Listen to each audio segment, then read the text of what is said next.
Assalamualaikum warahmatullahi wabarakatuh. Halo teman-teman semua, kita lanjutin perjalanan kita mengkaji nasihat diri.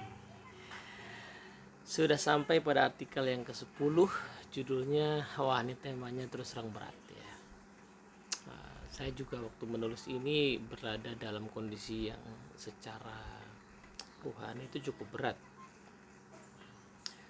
Judulnya adalah lelah berdosa. Kalimatnya, tidakkah kau lelah wahai diri, bergelimang dalam dosa yang nikmatnya selalu hanya sesaat. Jadi kalau kita pelajari kisah Nabi Adam ya, berdua bersama istri beliau di surga ya. Meskipun ada yang berpendapat itu baru previewnya surga. Artinya kan pohon itu buahnya, taman itu luas, buah itu nggak perlu dipetik, tinggal ngambil. Tapi masih tergoda juga untuk mendekati cuman satu pohon gitu. Ya kan? Beda dengan kalau di dunia itu kadang-kadang sumber daya kenikmatan itu mungkin terbatas gitu ya. Sehingga orang ya ada kepengenan terhadap sesuatu. Tapi di surga itu kan unlimited ya. Sehingga sepertinya sih dorongan untuk mendekati pohon yang dilarang itu bukan karena hakikat dari pohon itu sendiri, tetapi kecenderungan jiwa manusia yang memang tidak pernah puas karena keinginan untuk memuaskan diri itu begitu banyak, begitu bergejolak, maka cenderungnya menginginkan kenikmatan yang sesaat, atau bukan sesaat ya, yang segera, kenikmatan yang segera. Menariknya, kenikmatan yang segera itu seringkali hanya sesaat.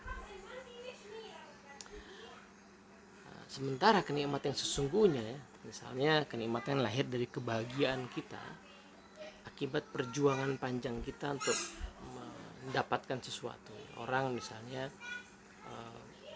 berjuang membesarkan anak gitu, kebahagiaan yang didapatkan pada saat anaknya sudah dewasa dan setelah orang Indonesia bilang jadi orang itu bertahan lama ya, karena perjuangannya panjang sekali, dan itu kebahagiaan yang sifatnya memang intrinsik gitu, karena perjuangan itu sendiri, kebahagiaan yang datang karena perjuangan itu sendiri.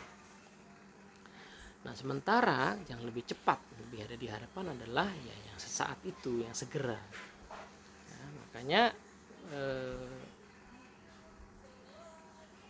sebenarnya mengejar kenikmatan yang sesaat itu kalau direnung-renungkan itu secara kumulatif akan menimbulkan kelelahan, karena effort sama hasilnya nggak seberapa, hasilnya sangat singkat, sangat sesaat, sementara konsekuensinya panjang, baik konsekuensi untuk mendapatkan itu maupun konsekuensi setelahnya.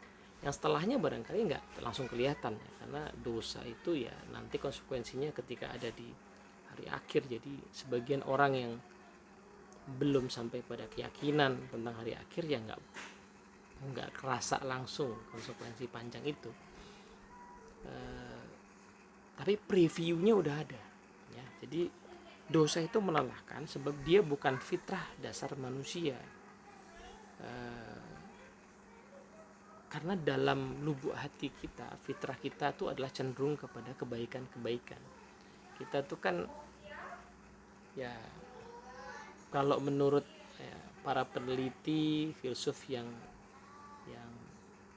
tidak mau memasukkan unsur Tuhan di dalam sejarah kehidupan manusia, akan menganggap manusia ini makhluk yang linglung, manusia ini makhluk yang gak punya tujuan, yang bingung ya. Tapi di sisi lain justru itu semakin menjustifikasi, karena manusia ini makhluk yang bingung, maka sebenarnya manusia itu makhluk yang selalu berusaha untuk mencari arah sebenarnya. Dan untuk itulah Tuhan memberikan arah ya, lewat rasul-rasul, lewat nabi-nabi. Nah maka ada kecenderungan fitrah aslinya manusia itu senang sama kebaikan. Sejak diciptakan ya. Memang kita sudah bersaksi bahwa Allah itu Tuhan kita gitu ya, dan kita punya kerinduan untuk kembali kepadanya. Jadi ini bukan keterpaksaan sebenarnya. Nah, maka dari itu ketika orang berbuat sebuah dosa, nature-nya itu yang terbit dalam perasaan sebenarnya adalah kegelisahan.